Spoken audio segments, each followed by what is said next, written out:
అండి, అందరికీ నమస్కారం. నేను doctor Deepika Boppana, consultant and fertility specialist, Oasis fertility centre Ongole branch, located at Anjaiah road. So ఇప్పుడు ఈ వీడియోలో నేను మాట్లాడబోయే topic how we select the sperm selection ఎలా చేస్తాం ఐవీఎఫ్లో అన్నది ఇప్పుడు నేను మాట్లాడబోయే టాపిక్. సో ఇక్కడ ఎగ్స్ తీసిన తర్వాత మనం స్పర్మ్ని ఇంజెక్ట్ చేయడం, అంటే ఒక మెచ్యూర్ ఎగ్కి ఒక స్పర్మ్ని ఇంజెక్ట్ చేయడం జరుగుతుంది.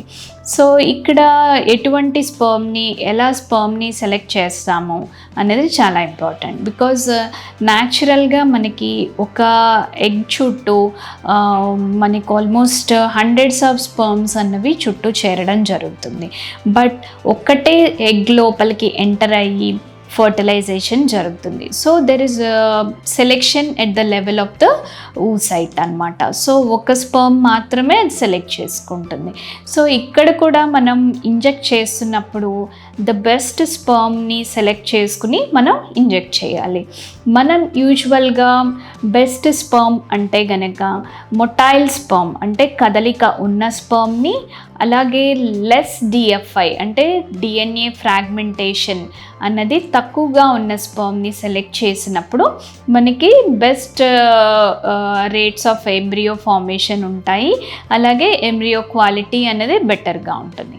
అయితే రొటీన్ ప్రాసెసింగ్లో మనకి యూజువల్గా సెమెన్ కలెక్ట్ చేసి అందులో మనకి చాలా డెడ్ సెల్స్, ఇమ్మొటైల్ సెల్స్, అలాగే మనకి డెబ్రిస్ అంటే ఇవంతా కూడా ఉంటుంది అనమాట. సో వీటిల్లో ఇవన్నీ సపరేట్ చేసుకుని మన స్పర్మ్ సెలెక్షన్ అనేది చేసుకుంటాం. అంటే అందులో బెస్ట్ స్పర్మ్ని సెలెక్ట్ చేసుకుంటాం మొటైల్ స్పర్మ్స్లో.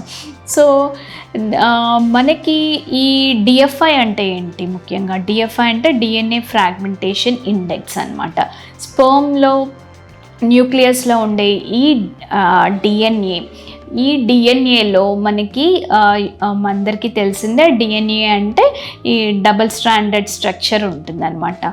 సో దానిలో మనకి బ్రేక్స్ అన్నవి ఉండే అవకాశాలు ఉంటాయి. సో ఈ బ్రేక్స్ అన్నవి యూజువల్గా ఒక పర్సంటేజ్ బిలో ఉన్నప్పుడు యూజువల్గా ఎగ్ అన్నది కరెక్ట్ చేసేస్తుంది అనమాట ఆ బ్రేక్స్ని. బట్ ఎక్కువగా ఉన్నప్పుడు ఆ బ్రేక్స్ అన్నవి మనకి ఎంబ్రియో ఫార్మేషన్ అన్నది ఎఫెక్ట్ అయ్యే ఛాన్సెస్ ఉంటాయి.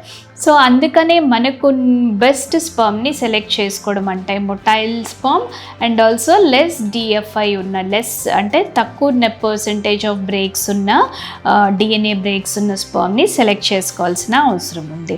సో మనకి ఉన్న అడ్వాన్స్డ్ టెక్నిక్స్ ద్వారా ఎలా దీన్ని సెలెక్ట్ చేసుకుంటాం? మనకున్న మ్యాగ్నెటిక్ అసార్టెడ్ సెల్ సార్టింగ్ అని, యాక్టివేటెడ్ సెల్ సార్టింగ్ అన్నది ఒక పద్ధతి, అలాగే మైక్రోఫ్లూయిడిక్స్ అన్న పద్ధతి ద్వారా మనం ఈ స్పర్మ్ సెలెక్షన్ అంటే లెస్ డిఎఫ్ఐ ఉన్న స్పర్మ్ సెలెక్షన్ మనం చేసుకోగలం.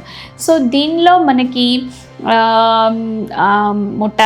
ఇమ్మొటైల్ సెల్స్ అన్నీ సపరేట్ అయిపోతాయి, అంటే కదలిక లేనివి డెడ్ సెల్స్ అన్నీ సపరేట్ అవడమే కాకుండా మొటిలిటీ ఉన్న స్పర్మ్స్లో కూడా మనకి డిఎన్ఏ బ్రేక్స్ తక్కువగా ఉన్న స్పర్మ్ సపరేట్ అయిపోతుంది అనమాట. సో ఆ మైక్రో ఫ్లూయిడిక్స్ కానీ మ్యాక్స్ పద్ధతి ద్వారా కానీ మనం సెలెక్ట్ చేసుకున్న స్పర్మ్ని ఇంజెక్ట్ చేసినప్పుడు మనకి ఎగ్లో ఇంజెక్ట్ చేసినప్పుడు మనకి ఎంబ్రియో ఫార్మేషన్స్ అన్నది బెటర్గా ఉంటుంది.